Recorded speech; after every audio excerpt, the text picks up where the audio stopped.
तर शेतकरी मित्रांनो, तर सध्या शेतकरी बांधव एकच मोठा प्रश्न विचारत आहे, तो म्हणजे पीक विमा 2025. आता आपण जर पाहिलं तर शेतकरी बांधवांच्या बँक खात्यामध्ये 2020 ते 2024चा जो की थकीत पीक विमा आहे, तर तो काही शेतकरी बांधवांना मिळालेला आहे, परंतु यापासून अनेक शेतकरी बांधव वंचित राहिले होते. त्या शेतकरी बांधवांच्या बँक खात्यामध्ये तो जमा होण्यास सुरुवात झालेली आहे. काही शेतकरी बांधवांचा मंजूर झालेला आहे, काही शेतकरी बांधवांचं कॅल्क्युलेशन अपडेटमध्ये आहे. त्यामुळे शेतकरी बांधव मोठ्या प्रमाणावरती आता प्रश्न विचारायला लागलेत की 2025चा जो पीक विमा आहे, जो की आम्ही भरलेला आहे, तर तो आम्हाला आमच्या बँक खात्यामध्ये केव्हा जमा होणार. तर मित्रांनो, 2025च्या पीक विम्याबद्दल जे काही शेतकरी बांधवांचे प्रश्न आहे की पीक विमा केव्हा मिळणार, त्यानंतर हेक्टरी किती मिळणार, कोणत्या जिल्ह्यांसाठी मिळणार आणि कोणत्या पिकांसाठी मिळणार, ही संपूर्ण माहिती आपण या व्हिडिओच्या माध्यमातून घेऊन आलेलो आहोत. तर शेतकरी मित्रांनो, सर्वात महत्त्वाचं म्हणजे पीक विमा 2025साठी कोणकोणते जिल्हे पात्र असणार आहे. तर यामध्ये संपूर्ण महाराष्ट्र राज्यातील संपूर्ण जिल्ह्यांचा समावेश आहे, म्हणजे 34 ते 35 जिल्ह्यांचा यामध्ये समावेश असणार आहे.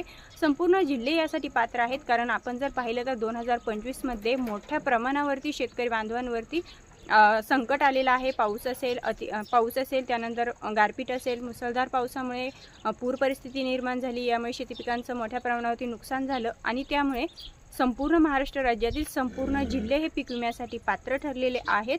म्हणजे येथे तुमचा जो प्रश्न आहे की पीक विमा कोणत्या जिल्ह्यांसाठी मिळणार किंवा आमच्या जिल्ह्याला पीक विमा मिळणार का, तर संपूर्ण महाराष्ट्र राज्यातील संपूर्ण जिल्ह्यांसाठी पीक विमा हा 2025चा मंजूर झालेला आहे. आता शेतकरी बांधवांचा एकच महत्त्वाचा प्रश्न आहे की जो पीक विमा आम्हाला मंजूर झालेला आहे, तर तो हेक्टरी आम्हाला किती मिळणार. तर शेतकरी मित्रांनो, महत्त्वाचं म्हणजे आत्तापर्यंत आपण जर सोशल मीडियावरती माहिती ऐकली असेल किंवा मग देवेंद्र फडणवीस साहेबांनी जे ऑन रेकॉर्ड भाषण केलेलं आहे, ज्यावेळेस सप्टेंबर किंवा ऑक्टोबरमध्ये जी काही मोठ्या प्रमाणावरती शेतकरी बांधवांवरती संकट कोसळलं, कारण जी परिस्थिती निर्माण झाली होती, पूर परिस्थिती असेल किंवा मग अनेकांच्या विहिरी खरडून गेल्या, शेती खरडून गेली, त्यावेळेस जी काही परिस्थिती निर्माण झाली होती, त्यावेळेस संपूर्ण महाराष्ट्र राज्यातील शेतकरी बांधव आक्रमक झाला होता, सरकारवरती प्रश्न उठवत होता. त्यावेळेस सरकारच्या माध्यमातून शेतकरी बांधवांना शांत करण्याचं एकमेव कारण होतं, ते म्हणजे शेतकरी बांधवांसाठी नुकसान भरपाई मंजूर करणं किंवा मग पीक विम्याबद्दल शेतकरी बांधवांना अपडेट. आणि मग आपण जर पाहिलं तर आपल्या माननीय मुख्यमंत्री देवेंद्र फडणवीस साहेब यांच्या माध्यमातून शेतकरी बांधवांना दिलासा त्यावेळेस देण्यात आला, नुकसान भरपाईचं वितरण करण्यात आलं. यासाठी 32,000 कोटींपेक्षा जास्त रक्कम वितरितही करण्यात आली. आणि महत्त्वाचं म्हणजे पीक विम्याबद्दल देखील त्यावेळेस देवेंद्र फडणवीस साहेब यांनी भाष्य केलं, कारण शेतकरी बांधवांना त्यावेळेस शांत करणं हे देवेंद्र फडणवीस साहेबांसमोर मोठं आव्हान होतं, असं सुद्धा आपल्याला म्हणता येईल. त्यावेळेस देवेंद्र फडणवीस साहेब यांच्या माध्यमातून सांगण्यात आलं की ज्या शेतकरी बांधवांचं मोठ्या प्रमाणावरती नुकसान झालेलं आहे, त्या संपूर्ण शेतकरी बांधवांना हेक्टरी 17,500 रुपये असा पीक विमा देण्यात येईल. मग आता खरोखर आपल्याला हेक्टरी 17,500 रुपये पीक विमा मिळणार का. तर शेतकरी मित्रांनो, आपण जर पीक विमा कंपन्यांच्या माध्यमातून जो पीक विमा वितरण केलं जाणार आहे 2025चं, त्याची जर अपडेट जाणून घेतली तर हे साफ चुकीचं आहे, कारण पीक विमा कंपन्यांच्या माध्यमातून आपल्याला फक्त मंडळ निहाय पीक विमा दिला जाणार आहे. आतापर्यंत आपण 2-3 ट्रिगरच्या माध्यमातून पीक विमा घेत होतो, परंतु 2025मध्ये तसं होणार नाही आहे. पीक विमा कंपन्यांच्या माध्यमातून तुम्हाला फक्त आणि फक्त मंडळ निहाय पीक विमा दिला जाणार आहे.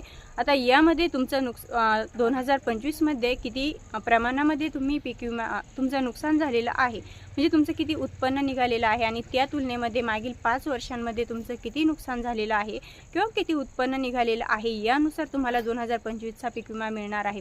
आता शेतकरी बांधव आपल्याला कमेंट्समध्ये विचारतात की आमचं 100% नुकसान झालेलं आहे, म्हटलं आम्हाला 17,000 प्लस असा पीक विमा मिळेल, किंवा मग आमचं 60% नुकसान झालेलं आहे म्हटल्यानंतर आम्हाला 12-13,000 रुपये हेक्टरी असा पीक विमा मिळेल.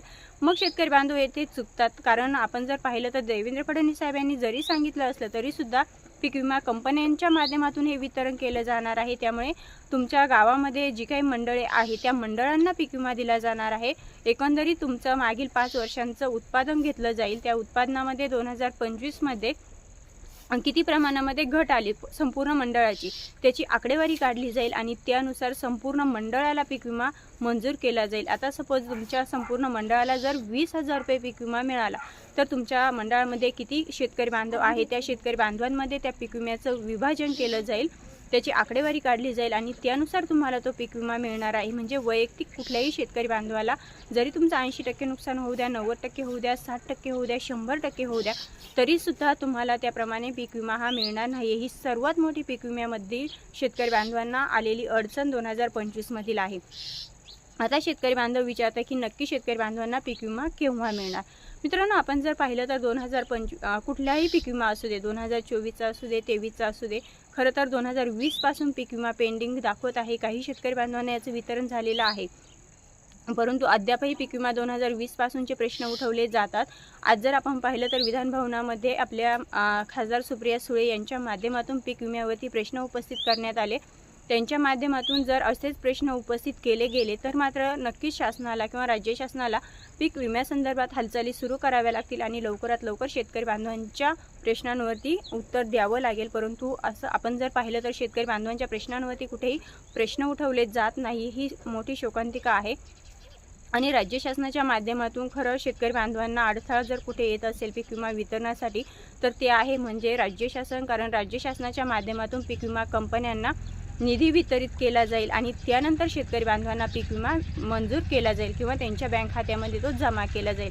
आता राज्य शासनाच्या माध्यमातून जर पीक विमा कंपन्यांना निधीची पूर्तताच केली गेली नाही तर पीक विमा कंपन्या शेतकरी बांधवांना पीक विमा कसा देणार, हा सुद्धा प्रश्न या ठिकाणी उपस्थित होतोय. म्हणजे शेतकरी बांधवांना पीक विमा मिळण्याचा एकमेव अडथळा जर कोणी असेल तर ते आहे राज्य शासन. आपण जर पाहिलं तर राज्य शासनाच्या माध्यमातून ज्या कोणत्या प्रक्रिया राबवल्या जातात यामध्ये पीक विमा असेल, नमो शेतकरी योजना असेल, या दोन्ही योजना राज्य शासनाच्या माध्यमातून शेतकरी बांधवांसाठी राबवल्या जातात.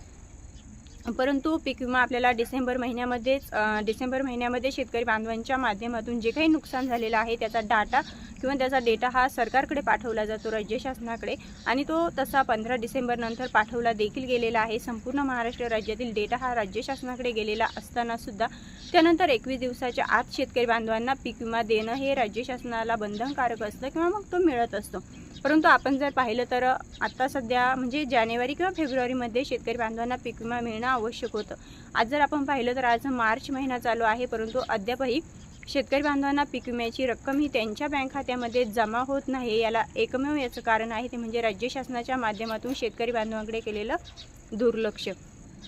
शेतकरी बांधवांच्या कुठल्याही योजनेमध्ये राज्य शासन आतुरतेने म्हणजे लक्ष घालत नाही आणि त्याचा फटका होत बसतोय तो फक्त शेतकरी बांधवांना बसतोय.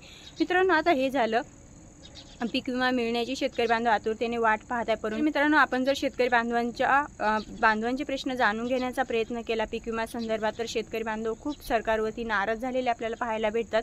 कारण पीक विमा शेतकरी बांधवांना वेळेत भेटत नाही. परंतु यापेक्षा सुद्धा शोकांतिका ही आहे की आज तुम्ही पीक विम्याची आतुरतेने वाट बघताय, त्यामध्येच तुम्ही एवढे नाराज झालेले आहात किंवा शेतकरी बांधव परेशान झालेले आहेत. परंतु ज्या वेळेस पीक विमा तुमच्या बँक खात्यामध्ये 2025चा जमा होणार आहे त्यावेळेस मात्र शेतकरी बांधव यापेक्षाही जास्त नाराज होणार आहे. कारण शेतकरी बांधवांच्या मनामध्ये जी प्रतिक्रिया सेट झालेली आहे की आमचं एवढं नुकसान झालं, आम्हाला एवढा पीक विमा मिळणार, त्या पद्धतीने शेतकरी बांधवांना पीक विमा हा मिळणार नाही. म्हणजे शेतकरी बांधवांना जो पीक विमा मिळणार आहे हा अगदी तुटपुंजा मिळणार आहे. काही शेतकरी बांधवांना 100 रुपयापासून सुद्धा पीक विमा मिळताना आपल्याला पाहायला भेटतोय. मग ज्यावेळेस आपण पीक विमा भरत असतो त्यावेळेस आपल्याला खर्च किती येतो आणि जो पीक विमा आपल्याला मिळतोय तो खर्च किती आहे याचं जे काही तात्पर्य आहे ते तुम्हीच काढायचं आहे की पीक विमा भरलेला सोपा की पीक विमा न भरलेला सोपा. मित्रांनो, एकंदरीत आपण जर पाहिलं शेतकरी बांधवांवरती सध्या राज्य शासनाच्या माध्यमातून शेतकरी बांधवांच्या माध्यमातून राज्य शासनावरती खूप नाराजी व्यक्त केली जाते आणि याला एकमेव कारण आहे राज्य शासनाचं शेतकरी बांधवांच्या विरोधातलं धोरण. तुम्हाला काय वाटतं कमेंटमध्ये नक्की सांगा. पुन्हा भेटूया अशाच माहितीसोबत. तोपर्यंत जय हिंद, जय महाराष्ट्र.